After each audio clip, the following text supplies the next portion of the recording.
उन्होंने देखा कि यह पशु तो बड़े अच्छे लक्षणों वाला है, इसे हमारे स्वामी का कार्य अवश्य सिद्ध हो जाएगा। यह सोचकर उनका सुख आनंद से खिल उठा और वे उन्हें रस्सियों से बांधकर चाणक्य के मंदिर में ले आए। तदंतर उन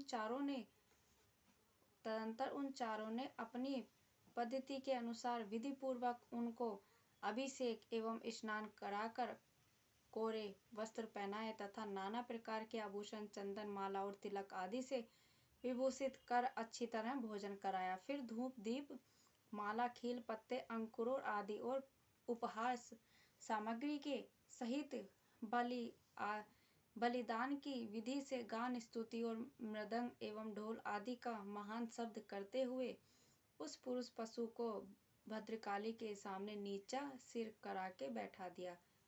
इसके पश्चात दस्युरुजा के पुरोहित बने हुए लुटेरे ने उस नर पशु के रुधिर से देवकी को तृप्त करने के लिए देवी मंत्र से अभिमंत्रित कर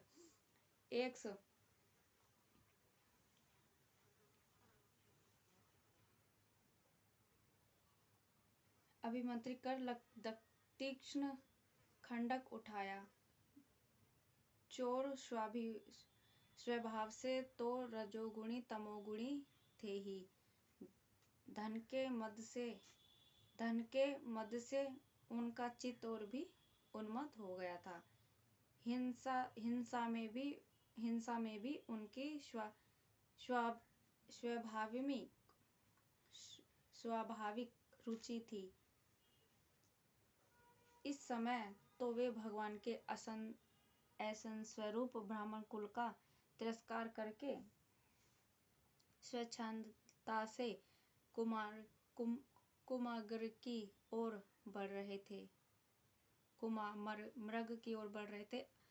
आप्तकाली में भी जिस हिंसा का अनुमोदन किया गया है, उसी में भी ब्राह्मण वध का सर्वदा निषेध है। तो भी वे साक्षात ब्रह्म भाव को प्राप्त हुए वैरहीन तथा समस्त प्राणियों के सुहृद एक ब्रह्म ऋषि कुमार की बलि देना चाहते थे। यह भयंकर को कर्म देखकर देवी भद्रकाली के शरीर में अति दुस्सह ब्रह्मतेज से दहा देने लगा और वे एकाएक मूर्ति को फोड़कर प्रकट हो गई। अत्यंत असहनशील और क्रोध के कारण उनकी भौहें चढ़ी हुई थी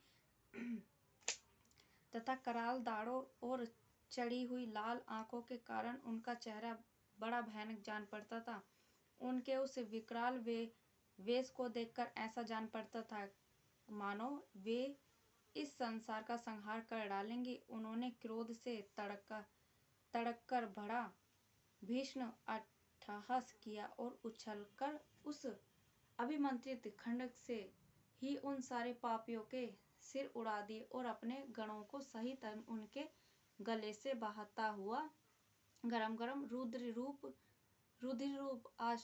आसव पीकर अति उन्मत्त हो ऊंचे स्वर से गाती और नाचती हुई उन शरीरों को ही गेंदे बनाकर खेलने लगी। सच है, महापुरुषों के प्रति किया हुआ अत्याचार रूप अपराध इसी प्रकार ज्यों का त्यों अपने ही ऊपर पड़ता है। परीक्षित, जिनकी देहाभिमानी रूप सुदृढ़ हृदय ग्रंथि छूट गई है, जो समस्त प्राणों के सुहृद एवं आत्मा तथा वैरहीन है, साक्षात भगवान ही भद्रकाली आदि भिन्न भिन्न रूप धारण करके अपने कभी न चूकने वाले कालचक्र रूप श्रेष्ठ शस्त्र ने जिनकी रक्षा करते हैं और जिन्होंने भगवान के निर्भय चरण कमलों का आश्रय ले रखा है, उन भगवत भक्त परमहंसों के लिए अपना सिर कटाने का अवसर आने पर भी किसी प्रकार व्याकुल न होना, यह कोई बड़े आश्चर्य की बात नहीं है।